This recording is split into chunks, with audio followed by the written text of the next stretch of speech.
ভাই কিছুদিন আগে আমার বন্ধুর গার্লফ্রেন্ডের একটা পিক চাইছিলাম, মানে দেখার লাগে আর কি। ওর মোবাইল থেকেই চাইছিলাম, তো আর কি ওর গার্লফ্রেন্ডের পিক আমার দেখাইবো না, নানান রকম ভাবে কথা পেঁচায়া পোচায়া ঝগড়া লাগে আমার লগে এখন আর কথা কয় না। তো ওই দিনকার রাইতে ঘুমাইতেই যামু এমন সময় মনে করলেন যে ওর গার্লফ্রেন্ডে কল দিছে, কই থেকে নাম্বার পাইছে এটা আমি নিজেও জানি না। পরে আননোন নাম্বার থেকে কল আইছে, আমি কই কে কল দিলে, এত রাত করে দেখি কলটা ধরি, ইমার্জেন্সি জরুরি কোনো কাজও হইতে পারে, এত রাত করে তো কেউ আর ফালতু ফালতু কল দিব না। পরে কলটা ধরছি, ওই পাশ থেকে দেখি একটা মাইয়া হ্যালো কয়ে উঠলো। আমি কই কি রে, গার্লফ্রেন্ড টার্লফ্রেন্ড নাই, আবার এত রাতে কল দিছে, আবার মাইয়া দেখি হ্যালো কয়, ঘটনা তো পুরো উল্টা দিকে যাইতেছে। আমিও কইলাম হ্যাঁ বলেন কে আপনি, আসে বিষয়। পরে হ্যাঁ পরিচয় দিল, কইলো অমুক, এই যে আমি আপনার বন্ধুর গার্লফ্রেন্ড বলতাছি, এখন তো আমি একটু সমস্যায় আছি। আমি কই মাইয়া মানুষ সমস্যা আছে, সমস্যা আছে না সমস্যা ফালাইবো।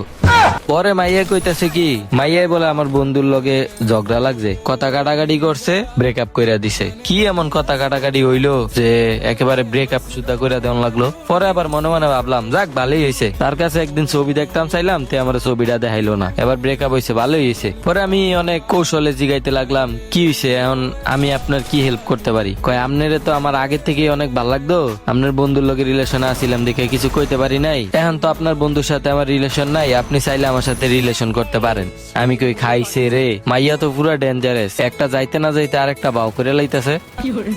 আমিও কি, আমার মাথায় তো শয়তানি বুদ্ধি কম না, আমি আবার আমার বন্ধুরে জেলাস ফিল করানোর লাগিয়া ওর এক্স গার্লফ্রেন্ডের লগে যদি আমি রিলেশন কইরা ছবি টবি পোস্ট করি তাইলে ওর অনেক জ্বলবো। তো আমিও জ্বালানোর লাগিয়া রাজি হয়ে গেলাম গা। তো মাইয়াই কইতাছে অমুক দিন অমুক জায়গায় দেখা করানোর লাগিয়া, আমিও কই না দেখাটা কইরাই লাই। পরে মনে করলেন যে দেখা করতে গেছি, আইসক্রিম টাইসক্রিম খাওয়াইলাম, ফুচকা খাওয়াইলাম। পরে মাইয়াই আমারে কইতাছে দেখেন আমি তো রিলেশন আগে একটা করছি, রিলেশন করলে পরে কষ্ট পাইতে হয়। আমি কই হ ঠিকই কইছেন, আমিও আগে একটা রিলেশন করছিলাম, তাই আমারে ছেকা দিয়া বেকা বানাই দিয়া গেছে গা, এখন আপাতত সিঙ্গেলে আছিলাম, এখন আপনার সাথে রিলেশন করতেছি। পরে মনে করলেন যে মাইয়া আমারে কইতাছে যে রিলেশনে থাকবো না, চলেন আমরা বিয়া করে ফেলি।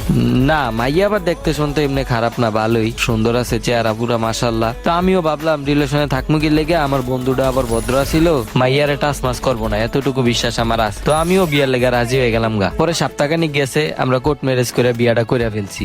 এই মনে করেন বিয়া করার 15-20 দিন পরে মাইয়া খালি কয় আমার মাথা ঘুরায়, ভালো লাগে না, বমি বমি ভাব। আমি মনে করছি এই মেয়ে মানুষ তো খাওয়া দাওয়া কম করে, হয়তো এর লেগে শরীর দুর্বল। পরে দেখি না, অনেক দিনই মনে করলেন যে এইসব অবস্থা, বমি বমি ভাব। পরে ডাক্তারের কাছে নিয়ে গেলাম, ডাক্তারে আমারে কইলো যে সুখবর আপনি বাবা হইতে যাইতেছেন। আমি তো পুরো টাস্কি খেয়ে গেলাম, অল টাইম প্রোটেকশন ইউজ করতাম, ফুল সিকিউরিটি লিয়া কাজ করছি, এখন ডাক্তারে কয় আমি বলে বাপ হইতে যাইতাছি, কেমনটা লাগে কোন তো দেখি। পরে আমগো এদিকে একটা সাধু বাবা ছিল, সাধু বাবা মনে করলেন যে মানুষের পানি পরা টানি পরা দেয়, অনেক কার্যকরী সাধু বাবা আর কি। হ্যাঁ, তো হের কাছে একদিন আমি ঘরের মানুষের না কইয়া গেলাম, যাইয়া পানি পরা আনছি। পানি পরা আইন না আমি তো আমার বউ এরে খাওয়াইছি, খাওয়াইয়া বউ এরে জিগাইতাছি তো সত্যি করে কও তো এই বাচ্চা কার, আমি তো তোমার সব সময় সিকিউরিটি দিয়ে এই কাজ কাম করছি, তাহলে এই বাচ্চা আইলো কই থেকে, আর এই বাচ্চার বাপকে। পরে তো ওই মায়া নিমতা নিমতা করে কইতাছে আসলে আমাদের বাসায় একদিন কেউ ছিল না দেখা আপনার বন্ধুরে আমাদের বাসায় আসতে বলি, ওই আইতে সময় কদম ফুল ছাড়াই আইসা পড়ছে,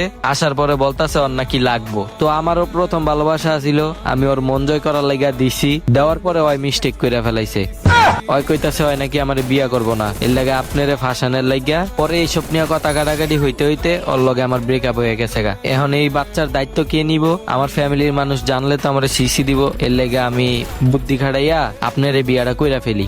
এমনি তো আপনার আমার অনেক পছন্দ ছিল আগে থেকে ভাই। এই কথা শোনার পরে টানা 3 দিন অজ্ঞান ছিলাম।